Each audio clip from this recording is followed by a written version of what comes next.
మీరొకటి గమనించారా? జనరల్‌గా టీవీ స్క్రీన్‌పై మనకు దోమలు ఎక్కువగా కనిపిస్తూ ఉంటాయి. అయితే మనం దోమల బ్యాట్‌తో దోమలను చంపుతున్నప్పుడు ఒక చిన్న స్పార్క్ వస్తుంది. ఈ స్పార్క్ వల్ల ఎల్ఈడీ, ఓఎల్ఈడీ టీవీలు పాడవుతాయని మీకు తెలుసా? ఈ బ్యాట్ టీవీ పైన ఎంత ఎఫెక్ట్ చూపిస్తుందో, దానికి సైంటిఫిక్ రీజన్స్ ఏంటో డీటెయిల్స్ అన్నీ క్లియర్‌గా చెప్తా వినండి.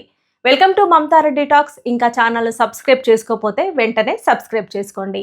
మనము దోమల్ని దోమల బ్యాట్‌తో చంపుతున్నప్పుడు ఒక చిన్న స్పార్క్ వస్తుందని అందరికీ తెలుసు. కానీ అది కేవలం లైట్ మాత్రమే కాదు. అదొక మినీ ఎలక్ట్రోమాగ్నెటిక్ పల్స్ ఈఎంపీను సృష్టిస్తుంది. ఇది చూసేందుకు చిన్న స్పార్కే, కానీ దీని ఎఫెక్ట్ మాత్రం చాలా ఉంటుంది. లేటెస్ట్ ఎల్ఈడి, ఓఎల్ఈడి టీవీలు చాలా సెన్సిటివ్‌గా ఉంటాయి. ఆ బ్యాట్ నుంచి వెలువడే ఈఎంపీ ఎనర్జీని టీవీలోని ట్రాన్సిస్టర్లు అండ్ టీకాన్ బోర్డ్ తట్టుకోలేవు. ముఖ్యంగా స్క్రీన్ ప్యానల్ అంచుల్లో ఉండే అతి సన్నని కాపర్ వైర్లు ఈ ఎలక్ట్రోమాగ్నెటిక్ ఎనర్జీని యాంటీనా లాగా గ్రహిస్తాయి. దీనివల్ల లోపల షార్ట్ సర్క్యూట్ జరిగే అవకాశం ఉంది. అయితే దీని ఫలితంగా మీ స్క్రీన్పై శాశ్వతంగా నల్లటి గీతలు రావచ్చు, లేదా డిస్ప్లే పూర్తిగా పనిచేయడం మానేయొచ్చు. ఒక్కసారి ప్యానెల్ పాడైతే దాన్ని మార్చడానికి అయ్యే ఖర్చు దాదాపు కొత్త టీవీ కొన్నంత అవుతుంది కదా. మరి ఏం చేయాలంటే కనీసం 5 నుంచి 10 అడుగుల దూరంలో మాత్రమే మస్కిటో బ్యాట్ని వాడొచ్చు.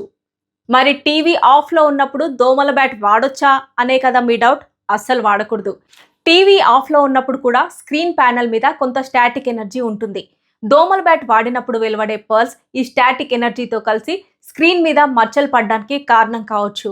కాబట్టి టీవీకి కనీసం 5 నుంచి 10 అడుగుల దూరంలో మాత్రమే మస్కిటో బ్యాట్ని వాడండి. మీ టీవీని సేఫ్గా ఉంచుకోండి. ఈ విషయం మీలో ఎంతమందికి తెలుసు? కొత్తగా ఎంతమంది తెలుసుకుంటున్నారో కామెంట్ బాక్స్లో తెలపండి. ఇన్ఫర్మేషన్ మీకు యూస్ఫుల్ అనిపిస్తే లైక్ చేయండి, షేర్ చేయండి. Thanks for watching.